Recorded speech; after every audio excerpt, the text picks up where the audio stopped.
Hello, and welcome to the Product Momentum Podcast. This is a podcast intended to entertain, educate, celebrate, and give a little back to the product leadership community.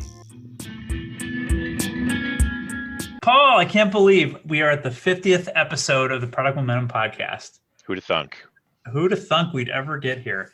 I'm so excited. Since Joe Hoffand and I started, it was a twinkle in his eye a couple of years back. I can't believe we've had the honor to interview such incredible guests and produce such incredible content for the product management space. We've got to celebrate. We got to do something about this. We need to celebrate. Absolutely necessary. We've been graced with a few guests that I never would have imagined being able to pick their brains. And I think it's only fitting that we give back to our listeners in a way as meaningful as we can, sharing a couple books that our guests have written, contributed to, recommended. So we've got 2 stacks of 10 books each to give away to 2 folks listening right now. 10 product leadership books. So go over to giveaway.itx.com/50. It's giveaway.itx.com/50, the number 50. It only takes a couple minutes to fill out the form, and we're going to choose 2 folks to win 10 books each. From Sean and I, thank you to everyone. We couldn't have done this without you. We appreciate you being part of our journey. Let's get after it. Hey, Sean, how's it going today? It's going really good, Paul. That was a good conversation. I'm excited to share it with our listeners. Good conversation, good book. Yeah, just a great product leader all around. Yeah. She took the time to interview a bunch of leaders in our space, and it was like finding our people, right? It was like very comfortable read and great stories. Yeah, we didn't use the word when we were talking with Lena Sesardic, but I think anthropology is sort of the word of the day. It's a documentation of the state of the people who are doing product right now. I really enjoyed it. Well, let's share this content with our listeners. Let's get after it.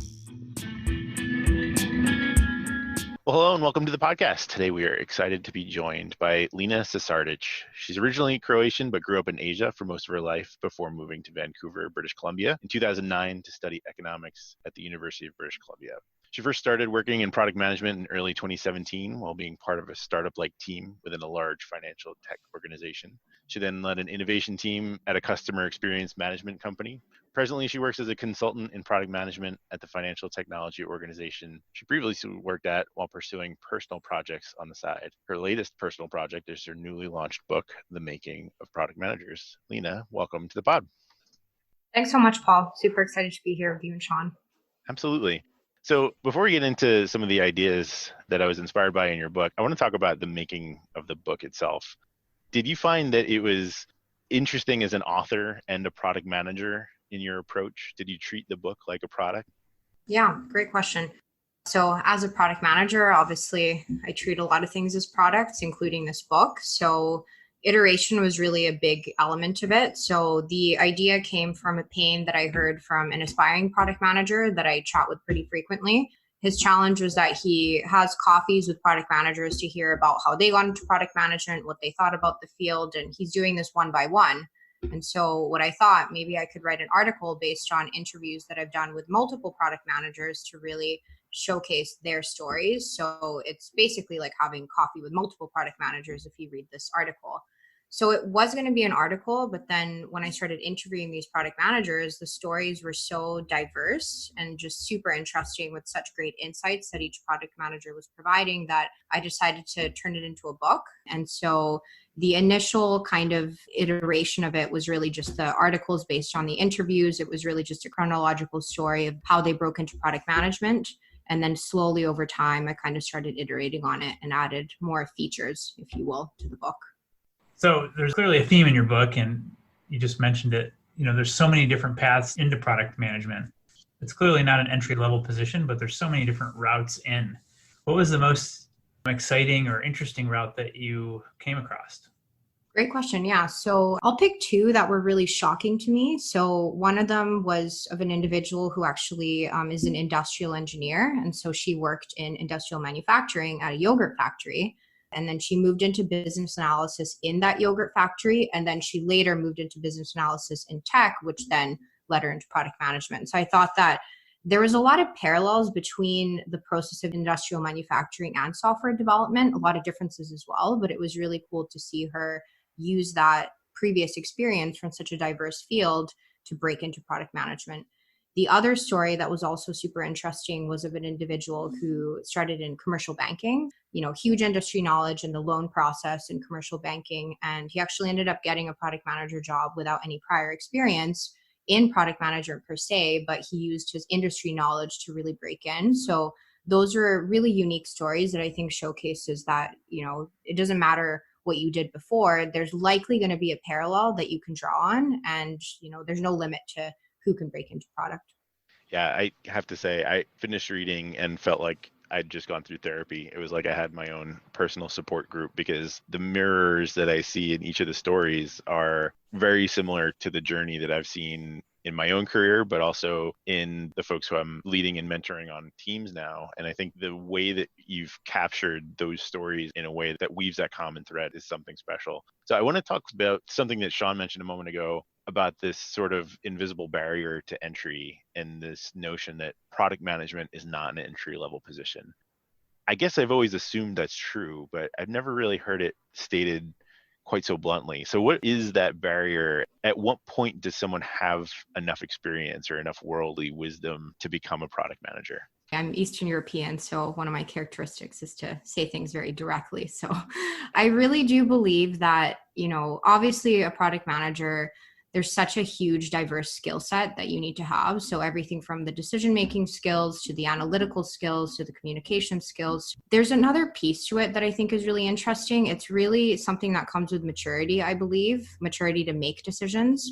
But in order to make those decisions in an organization as a product manager, you need to have that awareness of your environment and what the different functions in the company are working towards, what the motivations of the people around you are. And I think that really comes from experience at working at different companies, different industries with different people, different stakeholders in different roles as well. So really that diverse background gives you experience to be able to judge the room and judge how people are going to react to what you're going to decide on, right? And I think the last piece is self-awareness. So when I was coming out of university at 23, I was not very self-aware. Like my manager had to tell me to stop slouching in my chair. And, I didn't really know how to write emails or how to deal with, the CEO or something like that. So knowing how you deal in situations and how you deal with people, I think is critical to being a product manager, because you're going to have to be credible and you need to understand where your weaknesses, where your strengths are, and how you can best showcase your ideas.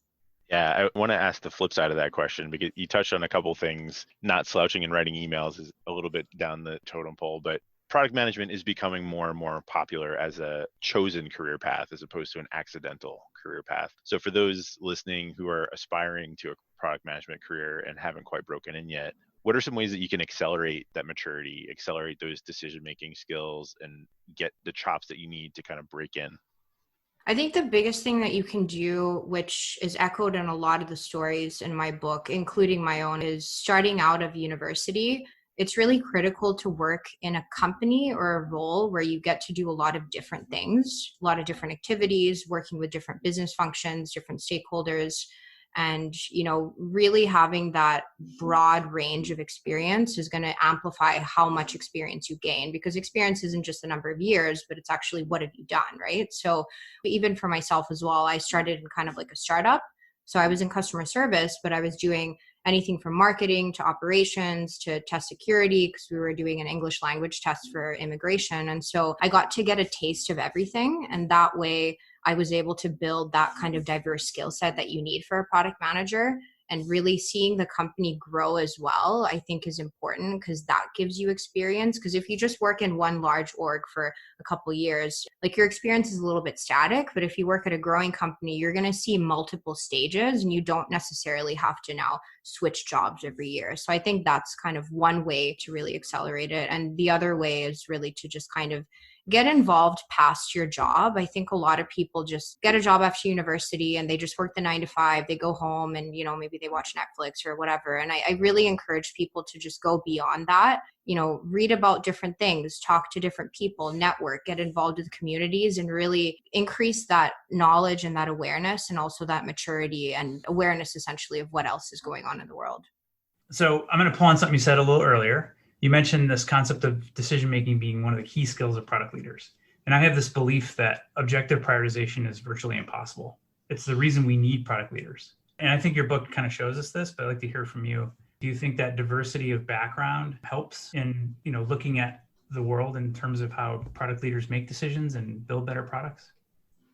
100%. Yeah. So I think that diversity of experience is key in terms of prioritization, because the thing with prioritization is you really need to get the full picture. If you want to get as close to objective prioritization, which we've agreed is impossible, you need to really be able to look at the problem from every angle and every perspective and think about the holes in your ideas, right? And I think the great thing about product management is because it's so diverse, just like there's no thing as a Canadian, because we're all really immigrants at the end of the day, it's the same as product managers. You didn't necessarily, at least until recently, go to school for product management per se. So everyone by default brings in a unique perspective. So one of the things I talk about in my book is there's a book called The Wisdom of the Crowds by James Surowiecki. Forget how his name goes, but he's basically an organizational theorist. And what he says is that organizations actually prefer to bring individuals in from various backgrounds because they're more likely to identify a new approach, new ways of thinking, new perspectives. And I think that's where it's so important for a product manager to be able to see everything from multiple sides and then use that to prioritize. Yeah, you need to look at the holes in your knowledge. And I think that diversity gives you the ability to do that better. Yeah, that's great. Yeah, so this kind of gets at an interesting idea that I saw throughout the vignettes that you sketched out in your stories. The product managers themselves have the common thread of diverse backgrounds. They all came from different places, but the organizations that they thrive in also have a common thread. They have this notion that Sean was just getting out of value placed on the diversity, right? Product managers don't come in, sit at their desk, open up an Excel spreadsheet and crunch numbers in a vacuum. That might be something they do as a component of the overall job, but they're doing work by bumping into other people. They're doing work by leading teams. They're doing work by helping guide a vision and shape a roadmap. So I'm curious, what are your thoughts on the organization's DNA where product managers thrive the most? What kind of activities do you see where product managers can really have that breakout opportunity? Great question. Yeah. So I think organizations where product managers really thrive is kind of really where the action is. So where there's a lot of change. So let's say, for example, it's a high growth startup. Maybe there's, an organizational transformation going on. And I think that's where they really get to own their role, because the big job of a product manager on top of their existing job is actually carving out what their job description is. I think the other thing that I want to say is there's definitely a push towards where they can actually contribute their strategies. So in the case of Michael's story, for example, and his story is available for free as a sample story on my website, he works in an agency as a producer, which is essentially a product manager, and he greatly prefers the types of clients that don't have a full view of the objective of what they need the project to pursue. So he can basically provide his expertise and his team's expertise around, what problem are you actually trying to solve? Is it the right problem? How do we actually go about solving this problem? So he actually has the autonomy to use his expertise from a strategic perspective instead of just executing. So really that kind of creative nature, they can, satisfy their curiosity and just keep kind of pushing new ideas and formulating their position. Yeah, at the end where you summarize your big takeaways, number 6 was that organizations promote product managers from within during these times of change, whether it's growth or sales or agile transformations. I think the opportunities are really where that timing of talent and background meet the organization and the opportunity. And I think that is one of the common threads that I've seen in my experience as well.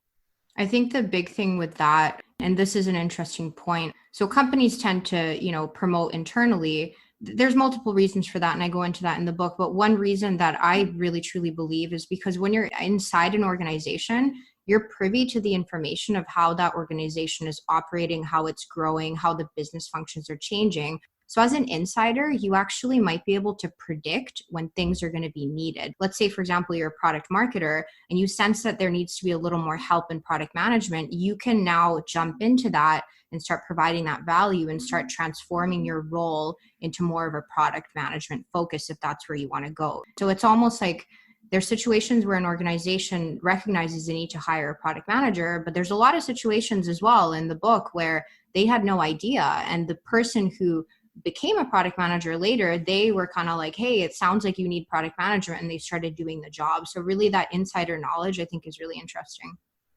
That's interesting. So like the people that have the ability to help make better decisions, like, hey, you know the space, you have this knowledge, you can make great decisions. Maybe you can help us guide product. So look for that opportunity, and there you go.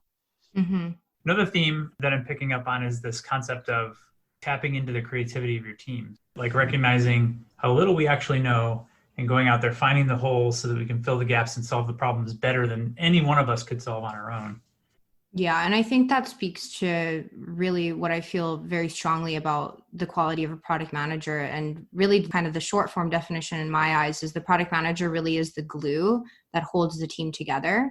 And the pursuit should not be to be right as a product manager. You're not the manager per se. You're not the person that has to make all the big decisions. Like you do, but you don't have to know all the answers, but you really have to leverage your team, your engineers, your designers, other functions, executives, all those ideas. You need to synthesize them with the pursuit of seeking the truth, right? And gathering information to support your decision.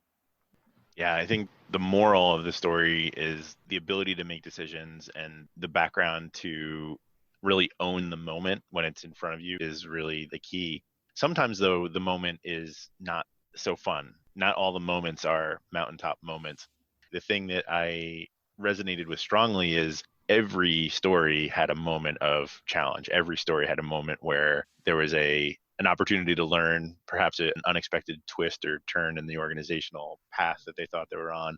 But there were a couple themes that I hope to hear your perspective on just what are the tactics that you saw most common in the product managers who thrived in the face of those challenges?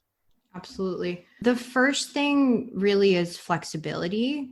So, like, not waiting for the perfect opportunity, because there's no such thing as a perfect job. And especially if you're aiming for something in the future, you're going to need to take little steps to get there. And those little steps are key. So, in the case of Tom's story, for example, what he did is he really utilized the tiniest of opportunities and built on top of them. So, first, he was just helping the product managers communicate with the marketing team and create marketing collateral for them. It doesn't really seem like a big deal, but later that allowed him to actually get onto, working with the product team on a project. And then later he actually led his own project in a product manager capacity, still as a product marketing manager. So he really took like these tiny little blocks and stacked them up. And with that, he finally actually became a product manager. So really utilizing every single tiny opportunity and compounding them, I think, is absolutely critical.